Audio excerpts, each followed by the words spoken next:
পইলা বাবা সাজছে এখন বাচ্চারি শুরু করছে মাস্টার মা খালি তা না অনেক সময় ফাঁসের করে দেখছেন তো তোমার বাড়ি থেকে ওরে বাবা রে বাবা বইলা বইলে পুস্তা লাগতো না ওটার ভাষণ করে দেখতে শেষ মেঘ দেখি সিভাগ কইরা বাপের বাড়ি দিয়া তার ধীরে ধীরে সবকিছু নিয়ে ওইটা মনে এমনও জামাই আছে এমনও আকাশ প্রকৃতির কিছু জামাই থাকে এরা দৌড়ে জ্বালাইতে জ্বালাইতে অনেক সময় বাইরে পর্যন্ত পালাইছে আমরা ফেসবুকে যা খবর আয় তো বউয়ে নন্দে জামাইয়ে দইরা মারলে ছেড়ে দিলে খালি যৌতুকের সম্পদ না নেওয়া না হাওলা ওয়ালা কুওয়াতা ইল্লা বিল্লাহ পায়রা আমার আমরা খালি টাকাই ধরি ওই পটের মধ্যে আওয়ারের মধ্যে টাকাই খালি আওয়ার আছে অনেক জামাই টাকাই দিয়ে বইছে অনেক জামাই টাকায় কোন কোরি টাকায় অনেক ননন টাকায় পায়রা আমার যারা এইভাবে সিবাদ করাইয়া বউর বাড়ির থেকে সম্পদ উদ্ধার করে এটা আল্লাহ দিতেছে না হারাম এই হারামটা হলো মানুষের হক নষ্ট করার 4 নম্বর প্রকার আগের কথা স্মরণ আছেনি অন্যায় ভাবে মানুষের সম্পদ গ্রহণ করার পদ্ধতি এইভাবে সম্পদ যারা খায় এরা দশাটা কিনবে একটু পরে করে আরেকটা কথাও নয়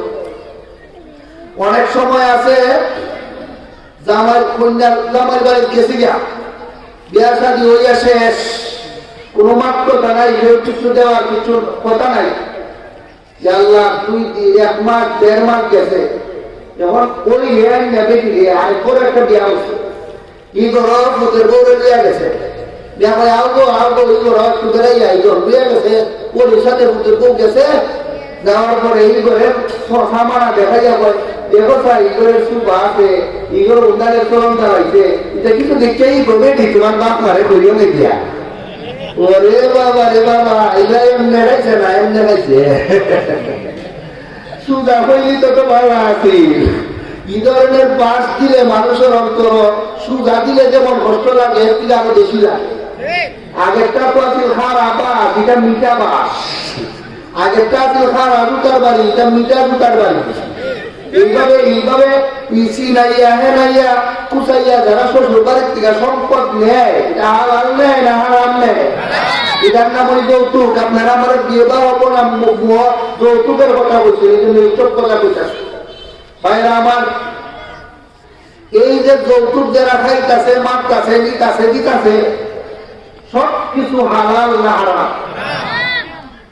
কথা তোরে ভাই অনেকটা ওই বাকি হয়ে গেছে আমার সময় তো না আমি আরেক জায়গায় যাওয়ানো লাগতেছে নাইলে বইটা আমার অনেক কথা ওই বাকি হয়ে গেছে আমার বই তো আমার তো টাইম নাই এই যে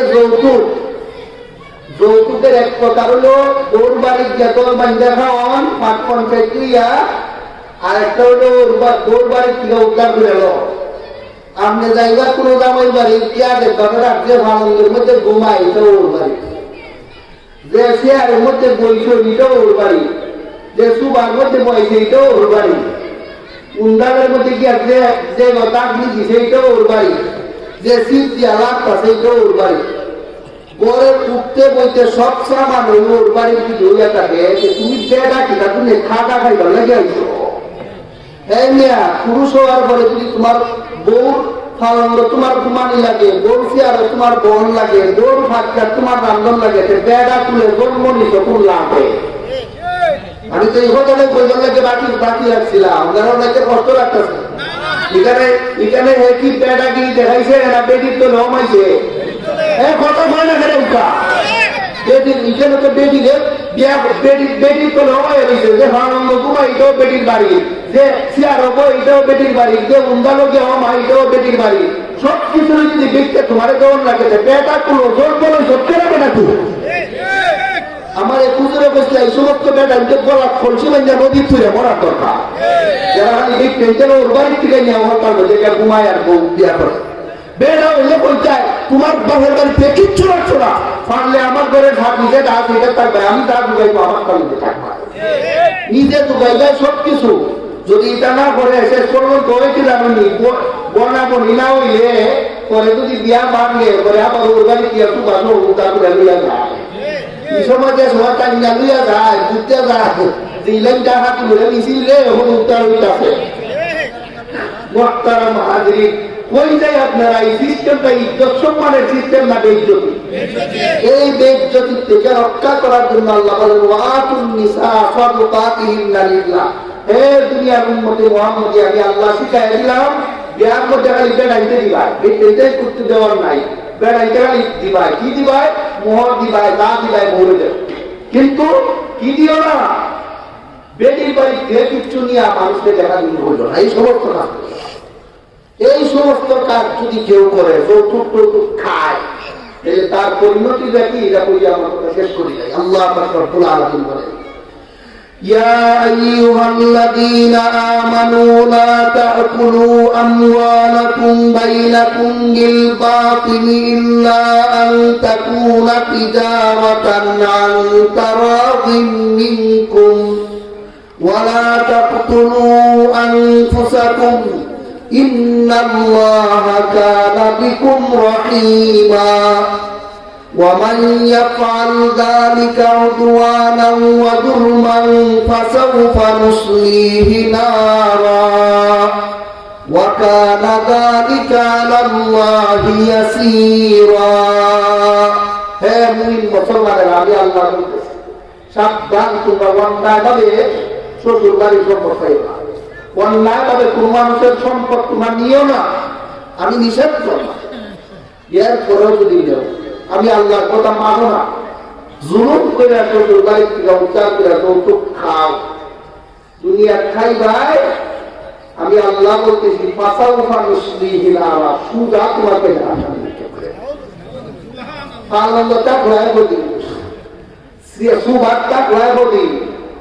1 মিনিটের জাহান্নামের আগুনের শাস্তির সামনে সমস্ত কাজে আপনারা চাইনি এই সমস্ত যৌতুক খাইয়া জাহান্নামের লাকড়ি উঠা না বাচ্চা বাচ্চা চাইলে বলে এখন গিয়ে ওই আমার বাড়িতে একটু বাধা ফিরত দিলে বলে এইটার মশালাটা একটু শুনো। যদি দেখেন আপনারা শ্বশুর বাড়ির থেকে আইছে,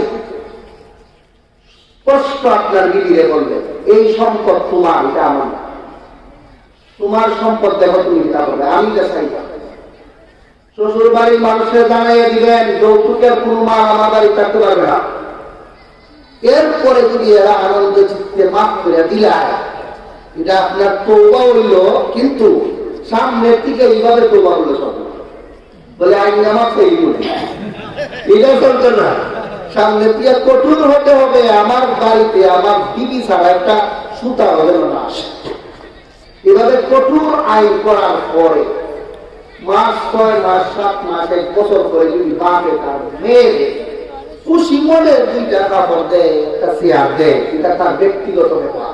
কিন্তু তখনও আপনার চেহারায় কোনো হাসি থাকতে পারে। এখন ভাই দিকে একটা হাসি মেরে দিই বাপ ভাই থাকে এইরকম অন্তর থেকে বিনা সহকারে যদি প্রত্যাখ্যান করুন, এরপরে যদি এরা আনন্দ চিত্তে কিছু দিলায়, এটা গ্রহণ করা যায় আছে, কিন্তু বর্তমান জমানা এটার মধ্যে অসম্ভব আছে।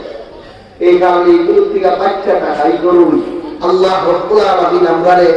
এই যৌতুকের ফিতনা থেকে মরণ পর্যন্ত বাচ্চা থাকার তৌফিক দান করুন। সবাই বলি আমিন। সুবহান রাব্বিকা রাব্বিল ইজ্জাতি আম্মা ইয়াসিফুন।